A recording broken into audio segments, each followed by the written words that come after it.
Extracting any finite resource like water or energy doesn't come without controversy, but how do we strike a balance between our energy needs and respect for the environment? While our thirst for cheap, reliable energy increases, so do concerns about climate change, land preservation, and community aesthetics. As we continue to develop these resources, what steps need to be taken to ensure the process is done safely and responsibly, while also understanding our collective role in that development? This is what I think was interesting about history, is there's no one single lesson. There's no one way that people react to sort of a resource development. Sometimes people just sort of shrug it off, and 2 years later, 3 years later, people don't really seem to have much memory of what was lost. Other times it stretches out for generations. The challenge really is, how do you have the end goal in mind of keeping the planet as healthy as possible while keeping the people on the planet as healthy as possible? And that's, at the end of the day, that should be everyone's goal, because we all have this planet to live on. Regardless of the controversy, access to both clean water and energy are fundamental community necessities. We must not only strive for conscious development of water and energy resources, but we also need to embrace conservation and efficiency. To do this, we must ultimately recognize our own daily consumption as well as our urban, rural, and suburban interdependence. We all in this country right now are listening to sort of speaking to the choir. So whenever you have a chance to have a reasoned conversation where you're speaking with people who have maybe not the same exact viewpoint that you have, but you're both reasonable individuals, both fact-based conversations, that's where some real innovative stuff can happen, where you can find some opportunities for collaboration or multidisciplinary advance. And what we know is the future is going to be really interesting, really challenging. Things are not going to be like they are right now, and the more open lines of communication we have, the more people in the industry who are willing to think broadly about implications of carbon fuels, carbon-based fuels. I think it's really great. Both water and natural gas could sure use greater, deeper public understanding. And there's reasons why they don't have that, because it has been just a joy for a century or so for more and more of the American people just to think, we don't have to think about that. We turn on a faucet, woohoo, there's water. We turn on a light switch, hey, there's electricity. And we just really enjoy doing that without having to think about it. And every once in a while, there's a power failure or there's a water problem, and oh, we do not like that. We're very angry when that happens. And sometimes we go for a drive and we see a place where there is a dam obstructing a river, or there is a drill rig, and oh, this is a terrible thing. Look at the mess they're making. But that's about us too. Water is mostly or so intensively used for agriculture. This still remains the dominant use. The amount that is used by the oil and gas company is really quite small compared to the overall resource. But that doesn't mean that people don't care about it. With resources that are both valued and taken for granted, we've become disconnected from the resources that we use every day and the lifestyles that we have become accustomed to living. To incite change moving forward, we must collaborate and encourage deeper understanding of both the science of climate change and how each of us consumes these resources. Well, finite resource, you have to care about the future. You have to care that there's going to be people in the times ahead that are also going to want to make use of that. I think the tricky part is trying to figure out how finite things are.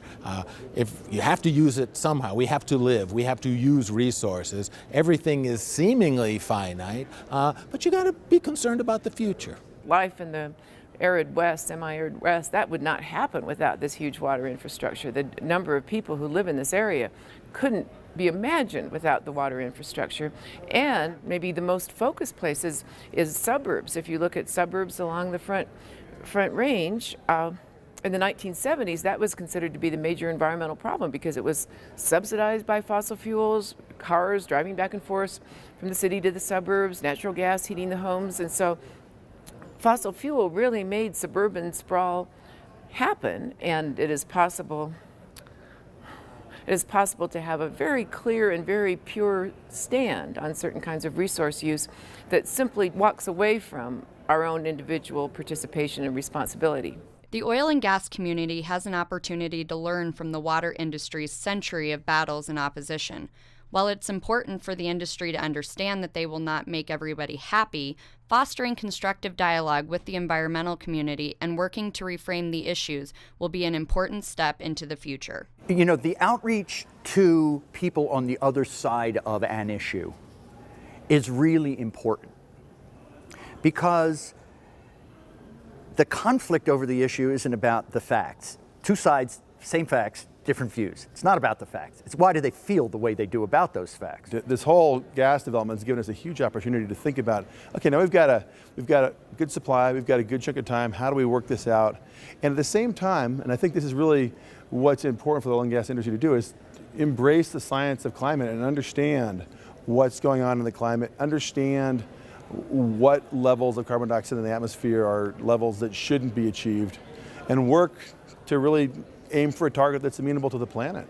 The environmental community has a big impact on the water community, of course, as it does on the oil and gas industry. And we've been criticized, we've been vilified by the environmental community, and we've taken a different approach in recent years of trying to engage and understand the environmental community. We've taken actually some of their suggestions for things that we should do and how we should operate. For example, we've embraced conservation, we're working on enlarging existing facilities, and we're maximizing the reuse of water. We're not making everybody happy, but we have a dialogue with the environmental community, which is what's important. I think we've also got to do a better job of telling our story about the employees in our own industry. You know, especially in a state like Colorado, I can promise you most of the employees that work in the oil and gas industry are hunters, are fishermen. You know, they're out there enjoying the recreation as much as anybody else in this state. It's in their interest to make sure that we're doing it right, we're protecting that resource. You know, I guess to understand, this isn't an either or, this isn't an us versus them. We're all in this together, and we've all got just as much of an incentive to make sure we're protecting, you know, the land where we both, you know, live, work, and recreate. I think everybody is actually pro-environment. I think if you asked anybody, are you against the environment, are you against nature, they wouldn't say they were against the environment. I think you just have to tell them that there is a way for you to do your business and to protect the environment. It's not maybe the most convenient way. It's not the first and easiest option, but there is a way, and wouldn't you rather do both? To ensure progress, champions on both sides continue to work at mitigating the risks of finite resource development. And while there are losses, there are also countless success stories that they share.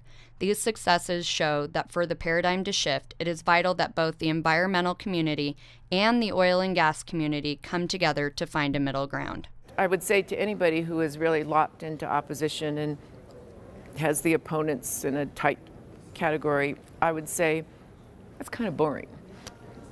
You get up in the course of a day and you know that nothing is going to change in your world and your perceptions, and that's a tedious way to get up in the morning.